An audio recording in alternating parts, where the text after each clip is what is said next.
there, it's Paulie here. Yay! So, a hat tip on this one to my good friend Bob Blanchett. Bob put me onto a game called Fly, Fight, Win. Now, as of time of filming, this was a free air combat game. It's up on Wargames Vault, and even if it's not free anymore, it's probably going to cost you like $1. These are terrific. There's 3 different rule sets. So there's Fly, Fight, Win, which is World War II combat rules. Then they've got like an expansion of that which covers early jets. So you can do all your MiG-Alley, and then they do a jet age combat one for Cold War. And these are great. These are really good rules. And hey, you can't do better than free. They are not hyper simulationist. They've designed to give you the feel of the combat in the best possible way, and bring out the differences between aircraft in a way that will, really make you feel them. Lovely piece of work. Now, no miniatures needed to play. You could play it just with counters. I think I'd like to play them with 1/300th or something like that. But they're played on a hex grid. Now, how to play? You'll need a bunch of 6-sided dice, and you'll need a deck of cards, and you'll need some 10-sided dice. Yes, we're going the whole hog on the random generators on this one. So, first off, the rules come with a very extensive list of aircraft. So I'm going to just look at the Fly, Fight, Win basics initially. So you've got all your World War II fighter aircraft in there, nicely done, and you've got the bombers and attack aircraft as well. You're going to be flying fighters, but obviously you're going to be flying against these things. So how the aircraft are differentiated is obviously you've got your speed. You've got its maximum altitude band. They can operate beyond that, but maneuvering becomes more difficult, and their speed drops off once they get outside of their comfort zone. Aircraft have different basic maneuvers, and they have numbers attached to these which show that you are more easily able to do some maneuvers than others. You get a rating which is its defense. Now, when you are hit in combat, if you take a number of hits equal to or above your defense, you take actual kind of damage. There's a critical number. If you take hits in combat equal to that critical number, the aircraft's destroyed. Otherwise, you basically got hit points. If you've taken damage but it wasn't a critical, you take a hit point. When the hit points reach 0, the aircraft collapses and goes down. So you've also got a list of the damage that this thing deals out at different ranges. And if it's a bomber or something, it'll have a list for, different arcs, what it can do in different arcs.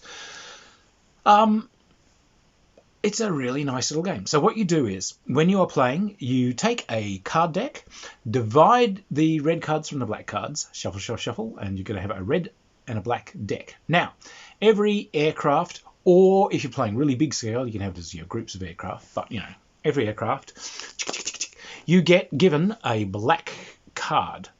Face down, you may inspect it, but you don't leave it so other people can see. A jet aircraft gets a second card.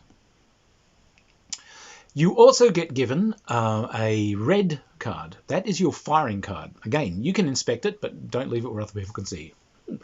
If you are an ace, you get 2 cards, because these are your firing opportunities. Aces get 2 firing opportunities in a turn, whereas normal mortals only get 1.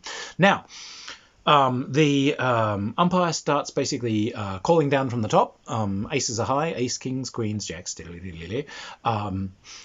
As you are called, if you've got one of those cards, you now either take any move and fire revealed by the number that the umpires or the umpire, you can do it amongst yourselves, but it's called out. So if you have like a ace for movement but a 2 for firing, Or if you've got an ace for moving and an ace for firing, good. Ace, okay, my guy's moving, and at the end of that movement, I can fire.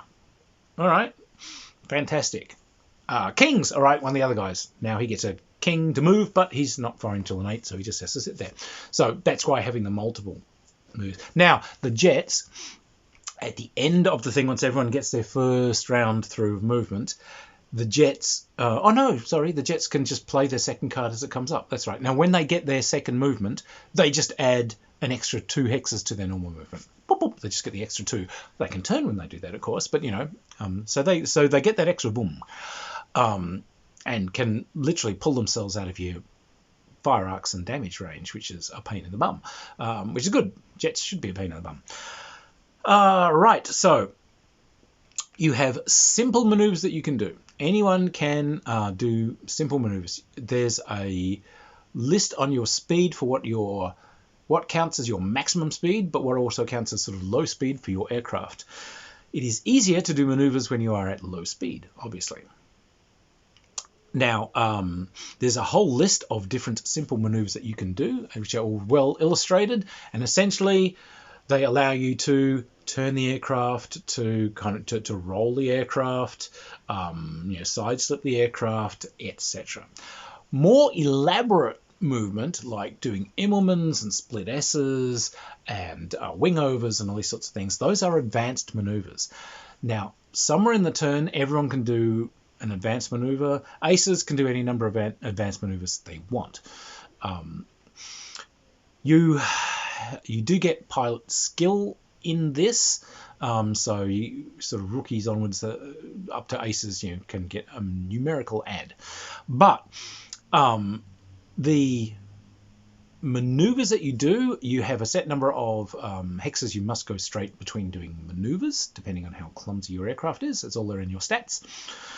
If you want to do advanced maneuvers, you've got to do a dice roll. You declare that you're doing the maneuver, you make the roll. The roll is, I think it's a 7 or higher on a D10 if you are going at low speed, or if you're going at high speed, you need a 10 or higher on a D10.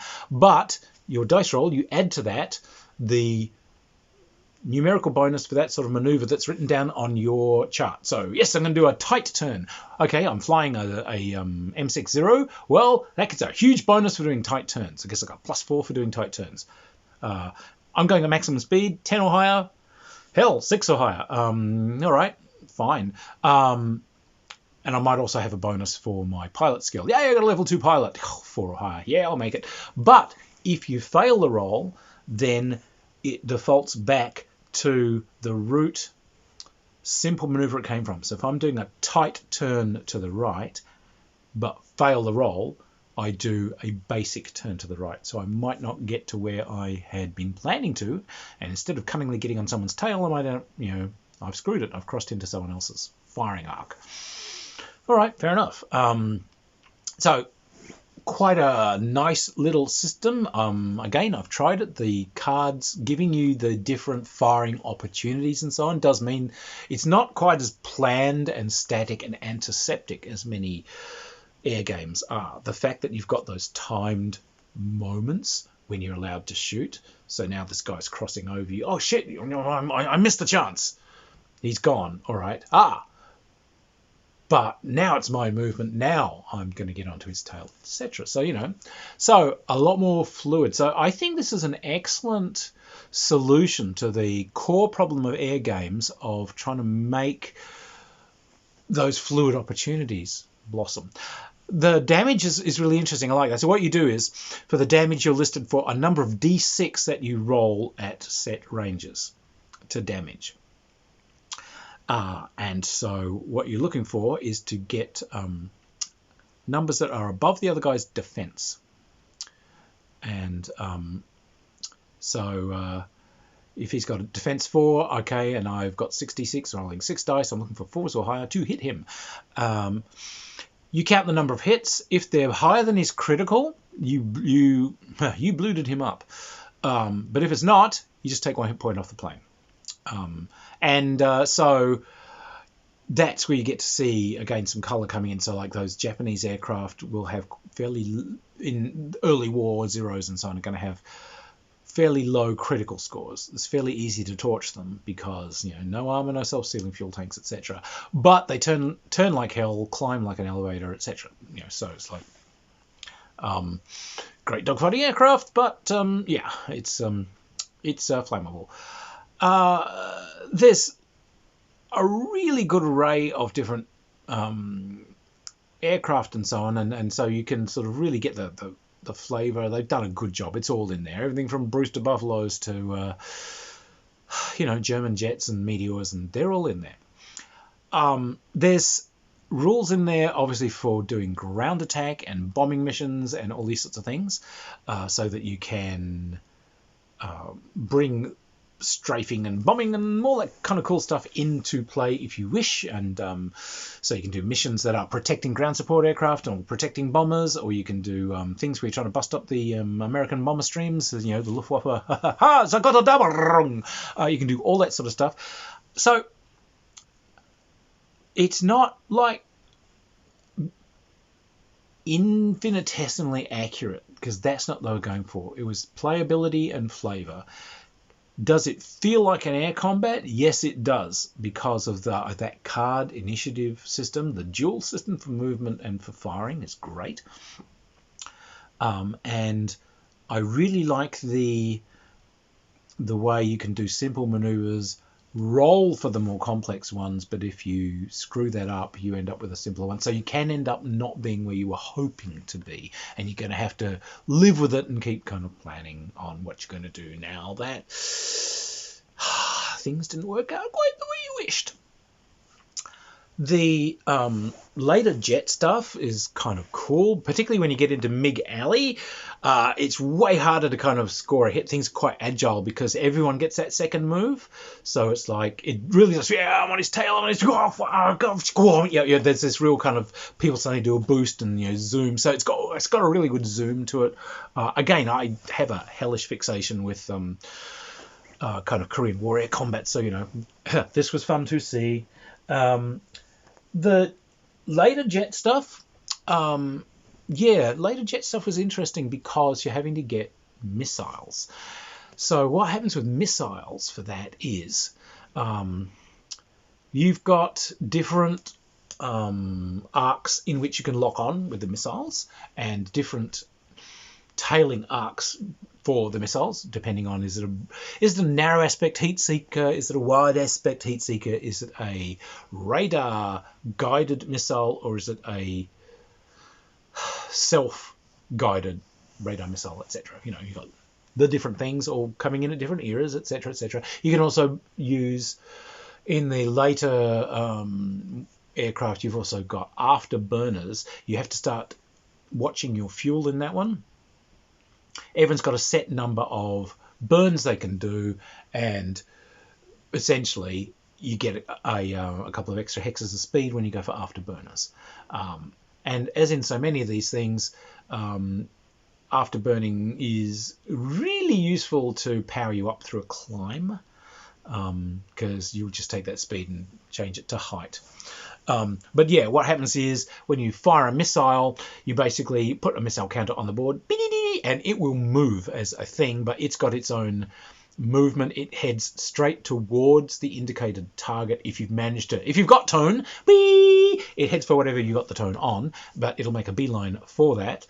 However, if that aircraft can move its bum, or move itself so that suddenly it's out of arc, the missile will have a poorer chance of actually hitting when it gets into the hex. The missiles have their own initiative movement and all this sort of stuff. What you're trying to do is you're trying to move that missile into the enemy's hex. When it does, you do roll to see if you can hit, and it's exactly like firing. It's got a set number of dice that it rolls. You're trying to see if you can overcome the other guy's damage and blow him up. So a